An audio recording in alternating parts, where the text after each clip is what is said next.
Hello, welcome to my DIY. आज मैं आप लोगों के लिए लाई हूँ पुरानी पजमिया से जूते। हाँ, आज हम आपको पुरानी पजमिया से जूते बनाना सिखाएंगे। जैसे हम लोग अक्सर क्या होता है कि बच्चों की पुरानी पजमिया थोड़ा सा घुटने से या कहीं से फट गई, छेद हो गया, जैसे इसमें आपको दिख रहा है, तो वो ख़राब हो जाती है। फिर उससे क्या करें, या तो डस्टिंग के काम आती है या तो फेंक दी जाती है। तो इस ठंडक में बच्चों के लिए बहुत सारी चीज़ों की ज़रूरत पड़ती है, तो हम उससे आपको जूते बनाना सिखाएंगे। तो देखिए, इस तरीके से हम बच्चे के पैर की नाप लेते हुए, जिस बच्चे के लिए बनाना है, पजमिया के पीछे की साइड से उसे पहना देंगे और उसके पैरों की साइड से हल्का सा पेन या किसी चौक या किसी चीज़ से आप उसमें छोटी सी लाइंस लगा लीजिए, जिससे ये पता चले कि आपको कितनी साइज़ की कट करनी है। तो कट करके उसको आप अलग से ले सकती हैं। देखिए, मैंने बच्चे के एक पैर में दोनों तरफ से पूरा पेन से निशान बना लिया है, जिससे कि हमें कितना साइज़ का बनाना है उसका अंदाज़ा हो जाएगा। प्रॉपर तरीके से हम पूरा बना लेंगे निशान। देखिए, मैंने ऐसे निशान बना लिया, ऐसे ही दोनों पैर में हम निशान बना लेंगे दोनों पैर की साइड से। तो देखिए, इस पजमिया में मैंने एक तरफ आपको दिख रहा है किस तरीके से निशान लगा लिया है, और उसी तरीके से हम कैंची से इसको कट कर देंगे। ये ध्यान रखिएगा, जो निशान हम बनाते हैं उस निशान से थोड़ा सा हमें आधा सेंटीमीटर एक्स्ट्रा लेके काटना है, जिससे सिलाई के अंदर वो आ जाए। तो थोड़ा सा बढ़ा के हम कटिंग कर लेंगे, जैसे इसमें कर रहे हैं हम, देख लीजिए आप। तो उस निशान से थोड़ा सा आगे जाके हमें कटिंग कर लेनी है, और कटिंग करने के बाद उसको हम अलग शेप देते हुए देख के रख देंगे। तो ऐसे ही दोनों पैरों का हमको बना लेना है। बहुत ही ईजी बनाना है, इसमें ज़्यादा कुछ भी टफ नहीं है। देखिए, मैंने दोनों तरफ इसमें निशान लगा लिया था बच्चे के पैर से, दोनों पैरों से। तो उसी तरीके से हम दोनों में कटिंग कर लेंगे, और कटिंग करके हम साइड में रख देंगे। ये हमारे दोनों पैर तैयार हो जाएंगे, और इसके आगे का फिर हम आपको बताएंगे। बच्चों के बहुत सारे पुराने ऐसे पजामे होते हैं कि देख के हमको लगता है कि इसका क्या करें, कैसे करें, और निकलते भी बहुत हैं। तो एक दूसरे से बराबर नाप लेते हुए इसको हम काट लेंगे और कटिंग कर लेंगे। कटिंग के बाद फिर इसके आगे का प्रोसेस स्टार्ट करेंगे। ठंडक में तो जितने मोजे हों उतने कम हो जाते हैं, क्योंकि क्या करें, बच्चे गीले कर देते हैं, कहीं पानी में चले जाते हैं। अब ये देखिए, मैंने पैरों की साइज़ का एक माप कर लिया है। ये मैंने अपने बेबी के शूज़ से रख के कटिंग कर लिया है। अब इसी साइज़ का हमें नीचे का पोर्शन बनाना है तलवों का, इसलिए मैंने एक शेप कटिंग कर लिया। इससे हमें आइडिया रहेगा हम कितना बड़ा बनाएंगे, और आराम से वो हो जाएगा। तो जितना पजमिया का बचा पार्ट था, उससे इस नाप से हम पैर के जूतों के तलवों की कटिंग करेंगे। तो देखिए, मैंने एक तरफ रखा है और एक तरफ से ये पूरा आ जा रहा है। तो एक तरफ लेके मैं इसको पहले मार्क करूँगी पेन या किसी चीज़ से। आपके पास जो भी अवेलेबल हो, लाइक पेन हो, पेंसिल हो, या जो भी स्केच कलर या जो भी कुछ हो जिससे आप मार्क कर सकते हो, उससे आप कर सकते हो। बहुत लोग चौक का भी यूज़ करते हैं, जो कपड़ों वाली चौक आती है, पर मैंने फ़िलहाल पेन से ही कर दिया है। जो मिले आप उससे काम कर लीजिए, क्योंकि ये DIY वेस्ट चीज़ों से है। ठीक है, तो ये देखिए, मैंने दोनों तरफ उसको नाप लेके और लाइन बना ली है। ये ध्यान रखिएगा कि एक तरफ जिस तरीके से आप लाइन बनाएंगे, पेपर को फिर उल्टा करके दूसरी तरफ आप लाइन बनाइएगा, क्योंकि क्या होता है, दोनों पैरों की साइज़ थोड़ा सा डिफरेंट होती है। एक तरफ सीधी, एक तरफ उल्टी करेंगे तो दोनों पैरों का ठीक से बन के आ जाएगा। और ये ध्यान रखिएगा कि आपको ये दो कपड़ों में कटिंग करनी है। जैसे देखिए, इसमें आपको दिख रहा है कि इसमें 2 लेयर्स हैं, तो 2 लेयर्स एक साथ कट जाएंगी, इसलिए मैंने ऐसे बनाया है। और अगर आप किसी और कपड़े का भी तल्ला लगाना चाहें तो उसमें भी आप 2 कपड़े जरूर लीजिएगा, जो एक अंदर से ऊपर रहेगा और एक नीचे से तलवों की साइड रहेगा। तो ठीक है, अब देखिए, इसको मैं कटिंग करके अलग कर लूँगी। तो ये दोनों के एक साथ कटिंग हो जाएगा, एक शेप में रहेगा। एक पैर का 2 कपड़ा, फिर एक पैर का 2 कपड़ा, जो हम ऊपर और नीचे लगा के सेट करेंगे, क्योंकि इसके अंदर हमें कुछ और भी करना है। जैसे बच्चे बार बार गीला करते हैं, ठंडक लगती है, तो कुछ ऐसा हमें करना पड़ेगा जिससे जल्दी गीला ना हो और बच्चे आराम से पहन के थोड़ी देर चल भी सकें।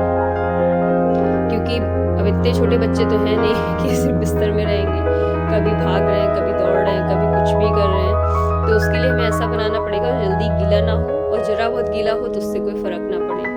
तो ये देखिए, हमारे दोनों कट के तैयार हो गए हैं। इन दोनों में 2-2 परत है, एक ऊपर की है, एक नीचे की है। इस तरीके से 4 हमारे कट के अलग हो गए हैं। अब ये हमारा तैयार हो गया है, तो इसके साथ हम रेडी करेंगे इसके अंदर जो हम फिल करना चाहते हैं वो मटेरियल। तो इसके अंदर हम फिलिंग करेंगे जिससे थोड़ा सा मोटा रहे और गर्म भी लगे बच्चे को, और चलते वक्त सॉफ्ट लगे। तो ये जैसे हमारे घर में पुरानी शर्ट साड़ियाँ वगैरह, न्यू साड़ियाँ शर्ट्स आती हैं, तो इनके अंदर जो फोम भरी हुई होती है वो पतली भी होती है और अच्छी भी होती है। तो उन फोम का DIY हम करेंगे इसमें, उसको यूज़ करेंगे। तो देखिए इसी नाप से, जिस नाप से हमने कपड़ा कटिंग किया था, इसी नाप से हम फोम में भी निशान बना लेंगे और लाइन लगाते हुए हम उसकी कटिंग कर लेंगे।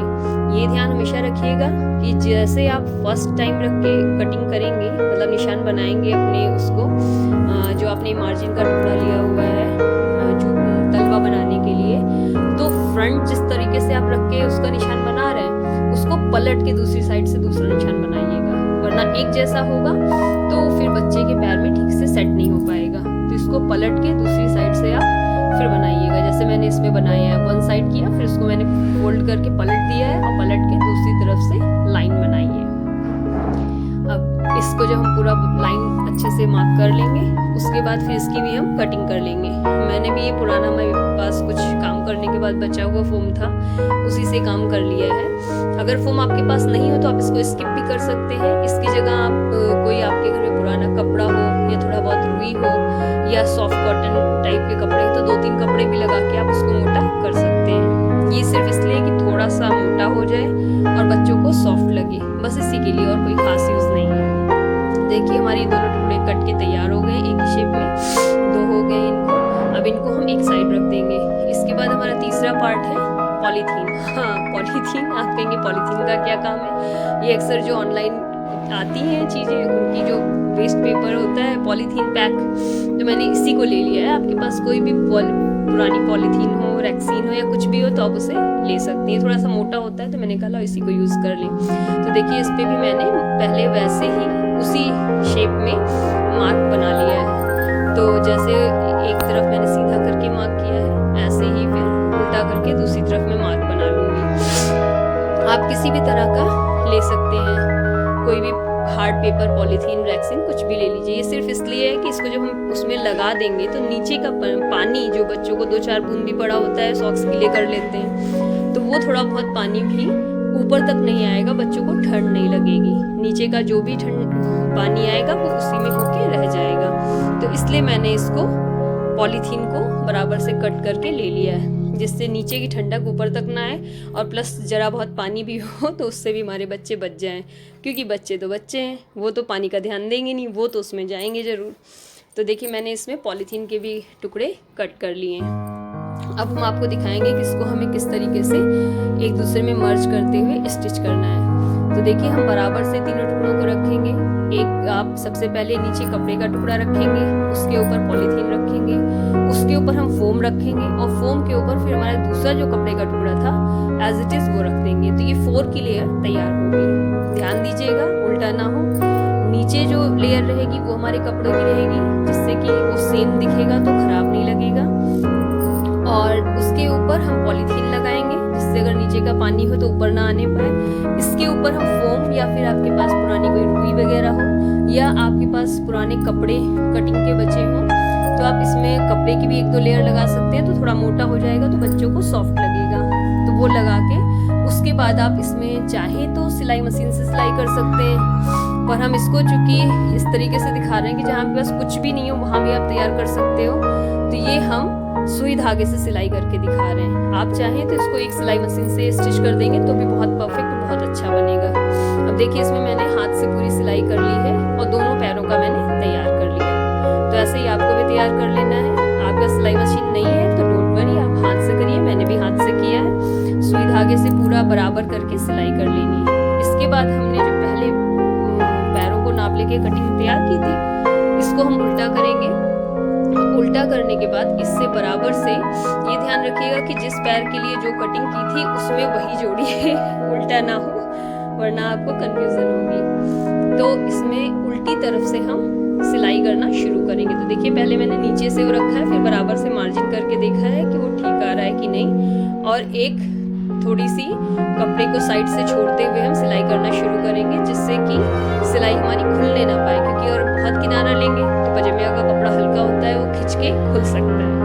तो आप इसलिए थोड़ा सा अंदर से सिलाई करिएगा। इसीलिए आपको याद होगा शुरुआत में हमने मार्जिन के आधा इंच ऊपर से कटिंग कराई थी, जिससे कि वो आधा इंच हम अंदर सिलाई में छोड़ सकें। ठीक है, तो आपने जैसे उस पर शुरुआत में मार्क लगाया था उसी तरीके से आप सिलाई कर लीजिए। तो देखिए मैंने ये सिलाई करके तैयार कर लिया है। सब मैंने हाथ से ही सिलाई की है। आप चाहें तो सिलाई मशीन का यूज़ कर सकते हैं। तो देखिए इसमें चारों तरफ से सिलाई कर लिया है। अब ये हमारा तैयार हो गया है। इसमें जितना भी एक्स्ट्रा मटेरियल दिख रहा है इसको हम फिनिशिंग देने के लिए कैंची से कट कर देंगे, तो हमारी इसमें फिनिशिंग और अच्छी आ जाएगी। और कटिंग करने के बाद इसको हम सीधा कर लेंगे। तो देखिए ये मैंने सीधा करके आपको दिखाया है कैसा लुक देता है।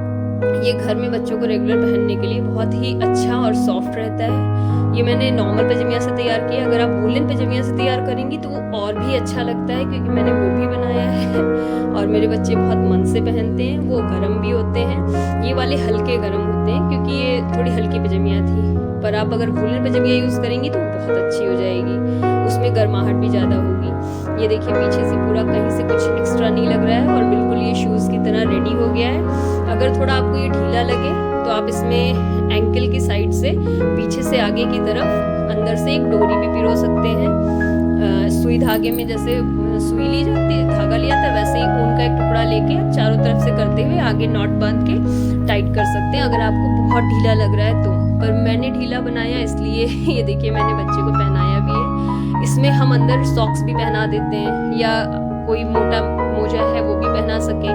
तो इसके लिए मैंने इसको थोड़ा सा लूज बनाया है कि इसमें जो भी कुछ हम अंदर पहनाए वो पैक हो जाए। देखिए मेरे बच्चे को ये बहुत पसंद आया है, तो इसमें एंजॉय कर रहा है। इसमें मैं आपको दिखा दूं कि मैंने इसमें अंदर इसको सॉक्स भी पहनाया है, वो भी काफ़ी मोटे वाले सॉक्स हैं। तो आप ऊपर भी इसमें अगर चाहें तो थोड़ा सा इलास्टिक लगा सकते हैं। अगर पुरानी पजामिया और ढीली हो गई है तो इलास्टिक भी लगा सकते हैं। अदरवाइज इतनी ग्रिप तो रहती है कि ये अंदर आराम से पहन ले। और इसके ऊपर आप कोई भी पजामिया वगैरह या कुछ ना कुछ वूलन पहनाएंगी तो उसके अंदर मर्ज हो जाएगा।